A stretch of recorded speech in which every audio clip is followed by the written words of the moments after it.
been another great year, but it has been quite a crazy year this year, and we've worked really hard to achieve our vision of a Wales free from gender discrimination.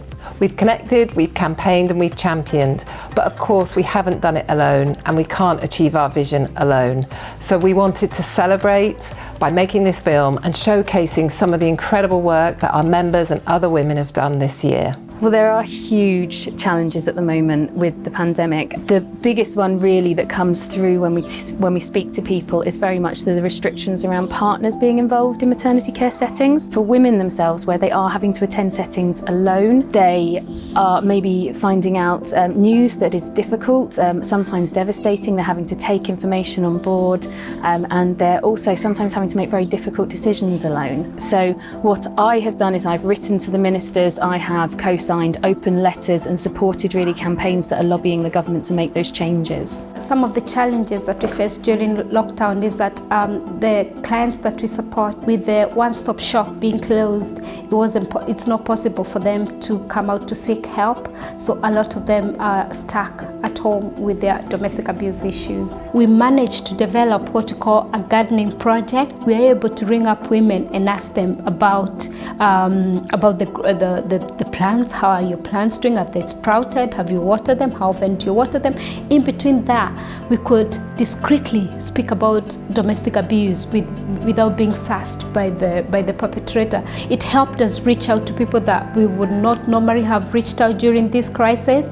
The crisis has affected people in different ways, and it's important for leaders to come from different backgrounds to enable solutions to be found for everybody. The WEN mentoring scheme is really important as it allows an opportunity for women to mentor other women, and I think it provides a safe space for women to explore potential opportunities out there. Delivering the WEN mentoring scheme online has been really good. I found it more accessible.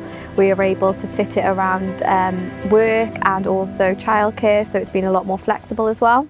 So hi Sarah, great to see you. So can you describe what you did for Pregnant Then Screwed? We had to do something quickly to support the hundreds and hundreds of women that were getting in touch with Pregnant Then Screwed to say, I need help, what can I do?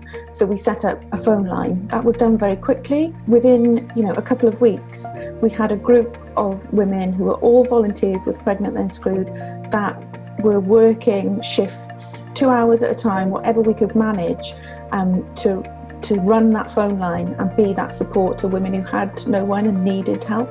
Thanks so much, Rachel, for agreeing to do this. In your experience, though, what health inequalities have been exacerbated for women during this period of lockdown?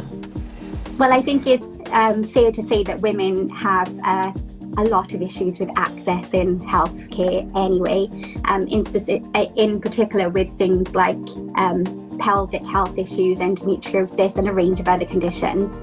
But COVID-19 has just exacerbated this because it feels like we have been left with no doors open to us.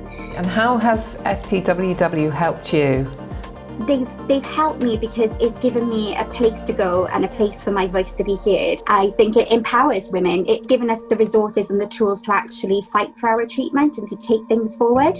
Hi Jasna, great to see you. In a nutshell, Jasna, what's WEN done for you? I have to say, you helping me have the voice. I hope that I'm going to be able to empower a lot more women and allow a lot more women to be able to raise their voices, develop and find the opportunities that maybe they otherwise wouldn't have had.